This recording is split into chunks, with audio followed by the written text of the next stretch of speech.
Hello everyone, welcome to my YouTube channel Navita All Domains. First of all, thanks for being here in my YouTube channel. నేను last వీడియోలో చెప్పాను కదా visual studio ఎలా run అవుతుంది, అందులో code ఎలా చేయాలి ఏంటో చెప్తానని. ఈ వీడియోలో చెప్తాను. ఈ వీడియోలో ఏంటంటే HTML కోడ్ని విజువల్ స్టూడియోలో రన్ చేసి చూపిస్తాను. ఫస్ట్ HTML అంటే ఏంటో చెప్తాను. HTML ఫుల్ ఫామ్ ఏంటంటే హైపర్ టెక్స్ట్ మార్కప్ లాంగ్వేజ్. దీన్ని ఆల్సో మనం స్టాండర్డ్ మార్కప్ లాంగ్వేజ్ అని కూడా అంటాము. ఇది వెబ్ పేజెస్ క్రియేట్ చేయడానికి యూజ్ అవుతుంది. హైపర్ టెక్స్ట్ అంటే ఏంటంటే టెక్స్ట్ విత్ ఇన్ టెక్స్ట్. ఇది కోడ్లో ఎలా అంటే ఇది హైపర్ టెక్స్ట్ అనేది ఎలా ఉంటుంది ఏంటనేది నేను కోడ్లో ఎక్స్ప్లెయిన్ చేస్తాను. మార్కప్ లాంగ్వేజ్ అంటే ఏంటంటే a text document with tags that tells a web browser. అంటే అది ఎలా స్ట్రక్చర్ ఉండాలి అనేది ఏంటని చెప్పేది మార్కప్ అనమాట. కొన్ని ట్యాగ్స్ ఇస్తాం మనం ఎలా స్ట్రక్చర్ ఉండాలి ఏంటి, ఎలా డిస్ప్లే చేయాలి ఏంటి అనేది. HTML is a subset of standard generalized markup language. ఇది international standard published in 1986 as a format for structuring and markup documents. అంటే HTML అది ఎక్కడ యూజ్ చేస్తాం, మనం వెబ్ పేజెస్ని ఎక్కడైనా క్రియేట్ చేస్తాం కదా. ప్రతిదీ మనం వెబ్ పేజెస్ని క్రియేట్ చేసే కదా మనం డీటెయిల్స్ అవి ఇస్తాం. సో దీన్ని ecommerce, banking, insurance, trading, blogging, social media, information అన్నిటిలోనే యూజ్ చేస్తాం. అలానే people use web browsers to access the desired websites from computer, tabs or mobile devices. అలానే మనం ఎందుకు HTML5 యూస్ అంటే ఇదివరకు HTMLని యూజ్ చేసేవారు, అది ఓల్డ్ వెర్షన్. ఇప్పుడు న్యూ వెర్షన్గా HTML5 అనేది వచ్చింది. అది ఏంటంటే HTML5ని ఎందుకు యూజ్ చేయాలంటే మనకి ఇంటిగ్రేషన్ ప్రొవైడ్ చేస్తుంది. అంటే లేటెస్ట్ మీడియా తగ్గట్టు అది అన్నీ మనకి అంటే ఈజీగా మనం కోడ్ చేసుకునేలాగా యూజ్ అవుతుంది. అలానే కొన్ని న్యూ సింటాక్టిక్ ఫీచర్స్ ఇంక్లూడ్ అయి ఉంటాయి ఇందులో. అలానే DOM అంటే document object model is now fundamental parts of the HTML5 specification. Improves processing of any invalid documents. అలానే ఇది game development with canvas. So ఇలా మనం ఇది క్రాస్ ప్లాట్ఫామ్ అంటే మొబైల్ యాప్స్కి ఈజీగా యూజ్ చేయడానికి, ఈజీగా మనకి కోడ్ చేయడానికి HTML5 అనేది యూజ్ అవుతుంది. HTML5 అంటే ఏంటంటే ఇది new standard for HTML, XHTML and HTML DOM document object model. HTML5 is a cooperation between world wide web consortium W3C and అలానే HTML5 అంటే కోడ్ ఎలా ఉంటుంది అనేది మనకి HTML5 అనేది న్యూ వెర్షన్ అని చెప్పాను కదా. ఇది HTML యొక్క సింటాక్స్. ఫస్ట్ మనం డాక్యుమెంట్ టైప్ డిక్లరేషన్ చేస్తాము. నెక్స్ట్ HTML పేజ్తో స్టార్ట్ చేస్తాం. నేను ఇందాక చెప్పాను కదా హైపర్ టెక్స్ట్ అంటే ఏంటంటే టెక్స్ట్ విత్ ఇన్ టెక్స్ట్ అని చెప్పాను కదా. ఇది చూడండి, ఇక్కడ HTML ఇచ్చిన తర్వాత దానిలోన హెడ్ ట్యాగ్ ఇచ్చాం. సో ఇదే టెక్స్ట్ విత్ ఇన్ టెక్స్ట్ అని అంట. నేను కోడ్ ఎక్స్ప్లెయిన్ చేస్తాను. అది కూడా page head part, body part HTML close అయింది. HTML5 రిక్వైర్మెంట్స్ ఏంటంటే text editor, web browser.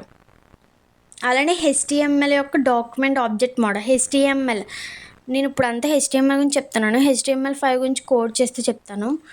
Document, root element, HTML ట్యాగ్లో హెడ్లో title tag and title tag, head tag close అయిన తర్వాత మళ్ళీ HTMLలో బాడీ ట్యాగ్లో మనం టెక్స్ట్ ఇస్తాం. ఇక్కడ చూడండి అర్థమవుతుంది మీకు. Page structure HTML head tag ఇస్తాం, హెడ్ ట్యాగ్లో టైటిల్ ట్యాగ్ ఇస్తాం. అంటే టైటిల్ అనేది మనకి పైన డిస్ప్లే అవుతుంది, అది చూపిస్తాను నేను. బాడీ ట్యాగ్లో కంటెంట్ ఇస్తాము. ఇక్కడతో మనకి HTML క్లోజ్ అయిపోయింది. సో ఇది HTML యొక్క పేజ్ స్ట్రక్చర్. నేను అది ఎలా రన్ అవుతుంది ఏంటి, ఎలా యూజ్ చేస్తాం HTML5 అనేది నేను కోడ్ చేస్తూ చూపిస్తాను ఇప్పుడు మీకు. సో నేను విజువల్ స్టూడియో ఇన్స్టాల్ చేసాం కదా మనం, దాని యొక్క హోమ్ పేజ్ ఇలా ఉంటుంది. ఓపెన్ చేయగానే ఇలా వస్తుంది. మనం ఇక్కడ న్యూ ఫైల్ కావాలితే న్యూ ఫైల్ క్రియేట్ చేసుకోవచ్చు, లేదా మనకు ఆల్రెడీ ఫైల్ ఉంటే కనుక ఫోల్డర్ ఉన్న ఇందులో ఓపెన్ చేసుకోవచ్చు. ఇక్కడ ఓపెన్ ఫైల్, ఓపెన్ ఫోల్డర్ అని కనిపిస్తున్నాయి కదా. సో ఇక్కడ ఓపెన్ చేసుకోవచ్చు. సో నేను కొత్త ఫైల్ కావాలనుకుంటున్నాను కాబట్టి ఫైల్లోకి వెళ్ళి సో ఇక్కడ కనిపిస్తుంది కదా న్యూ ఫైల్ అని చెప్పి, దాన్ని క్లిక్ చేయండి. క్లిక్ చేస్తే ఇలా వస్తుంది. ఇక్కడ మనం కోడ్ చేయాలి. హెచ్‌టీఎంఎల్ కోడ్‌ని చేసి చూపిస్తాను. ఫస్ట్ మనం దీన్ని రన్ చేయాలంటే సేవ్ చేయాలి. సో, సేవ్ చేస్తున్నాను. మీకు ఈజీగా యాక్సెస్ చేసుకోవడానికి ఒక ఫోల్డర్ చేసి దాంట్లో పెట్టుకోండి. నేను నా బేసిక్ అని సేవ్ చేసి పెట్టుకుంటున్నాను. లేదా హెచ్‌టీఎంఎల్ ఎక్స్‌టెన్షన్‌తో సేవ్ చేసుకోవచ్చు. లేదా కింద సేవ్ యాస్ టైప్ అని ఉంది కదా! అక్కడ హెచ్‌టీఎంఎల్ అని ఇవ్వండి. డైరెక్ట్ హెచ్‌టీఎంఎల్ ఫార్మాట్‌లోనే సేవ్ అవుతుంది. సేవ్ మీద క్లిక్ చేయండి.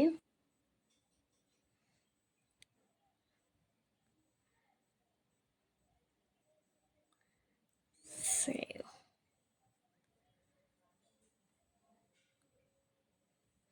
క్లిక్ చేసిన తర్వాత సేవ్ అవుతుంది. ఇలా వస్తుంది. వచ్చిన తర్వాత మీరు మనకిప్పుడు హెచ్‌టీఎంఎల్5ని యూజ్ చేస్తున్నాం కాబట్టి కోడ్ చేయడానికి డైరెక్ట్ నేను చెప్పాను కదా! విజువల్ స్టూడియో అనేది మనం ఒక కీవర్డ్ ఇవ్వగానే దానికి సంబంధించిన సింటాక్స్ ఈజీగా మనం కోడ్ ఫార్మాట్ చేయడానికి యూజ్ అవుతుందని. నేను ఇక్కడ హెచ్‌టీఎంఎల్ క్లిక్ చేయగానే హెచ్‌టీఎంఎల్5, హెచ్‌టీఎంఎల్ ఎక్స్ఎంఎల్ అని వచ్చింది కదా! హెచ్‌టీఎంఎల్ సింటాక్స్ ఉంటుంది. హెచ్‌టీఎంఎల్5 సింటాక్స్ కూడా ఉంటది. నీకు ఇందాక హెచ్‌టీఎంఎల్ సింటాక్స్ చూపిచ్చాను మీకు. నేను హెచ్‌టీఎంఎల్5 మీద క్లిక్ చేస్తే దాని సింటాక్స్ ఇలా ఉంటుంది. ఫస్ట్ డాక్యుమెంట్ టైప్‌ని డిక్లేర్ చేసుకుంటాం. డాక్యుమెంట్ టైప్ ఏంటంటే హెచ్‌టీఎంఎల్. దాంట్లో హెచ్‌టీఎంఎల్‌ని పేజ్‌ని చేసాము. అందులో హెడ్ ట్యాగ్, అందులో టైటిల్ ఏంటంటే నేను బేసిక్ అని ఇస్తున్నాను. అందులో హెడ్ ట్యాగ్ క్లోజ్ అయిపోయింది. బాడీ ట్యాగ్ అలానే హెచ్‌టీఎంఎల్ ట్యాగ్ క్లోజ్ అయిపోయింది. ఈ బాడీ ట్యాగ్‌లో ఏంటంటే మనం టెక్స్ట్ ఇస్తాము. అదంతా నేను నెక్స్ట్ వీడియోలో చెప్తాను.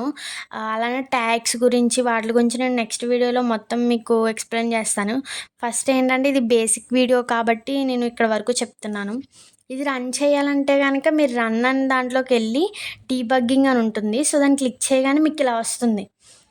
ఇక్కడ చూడండి నేను బేసిక్ అని ఇచ్చాను కాబట్టి టైటిల్ ఇక్కడ బేసిక్ అని వచ్చింది. సో, ఇక్కడ నేను టెక్స్ట్ ఏమి ఇవ్వలేదు కాబట్టి, నేను ఈ వైట్ పేజ్‌లో ఏం ప్రింట్ అవ్వలేదు. నేను అదంతా నెక్స్ట్ వీడియోలో ఎలా టెక్స్ట్ ఇవ్వాలి, అలానే ఈ విధంగా కాకుండా ఇంకో విధంగా కూడా రన్ చేయొచ్చు మనం. అది ఎలా అంటే, ఇక్కడ ఎక్స్‌టెన్షన్స్ ఉంటాయి. ఎక్స్‌టెన్షన్ మీద క్లిక్ చేయగానే మనకి చాలా ఎక్స్‌టెన్షన్స్ ఉంటాయి. లైవ్ సర్వర్ గాని, మనం ఇక్కడ కోడ్ ఇలా చేస్తూనే మనం లైవ్‌గా అవుట్‌పుట్‌ని చూడొచ్చు. ఇదిగో చూడండి ఇక్కడ లైవ్ సర్వర్ అని ఉంది కదా! నేను ఆల్రెడీ ఇన్‌స్టాల్ చేశాను. అందుకనే అలా వచ్చింది. మీరు ఒకసారి ఇక్కడ ఎక్స్‌టెన్షన్‌కెళ్ళి లైవ్ సర్వర్ అని క్లిక్ చేయండి. టైప్ చేయండి. చేస్తే ఇలా వస్తుంది మీకు. ఇన్‌స్టాల్ చేసుకోండి. దాంతో ఎలా వర్క్ అవుతుంది అదేంటనేది నేను మొత్తం నెక్స్ట్ వీడియోలో అంతా క్లారిటీగా మీకు ఎక్స్‌ప్లెయిన్ చేస్తాను. సో, ఇక్కడి వరకు ఇదంతా బేసిక్స్. నెక్స్ట్ వీడియోలో ట్యాగ్స్ గురించి వాటి గురించి చెప్తాను. అర్థమైందని అనుకుంటున్నాను. ఒకవేళ ఏమైనా డౌట్స్ ఉంటే గనక కామెంట్ చేయండి. నేను చెప్తాను. Thank you.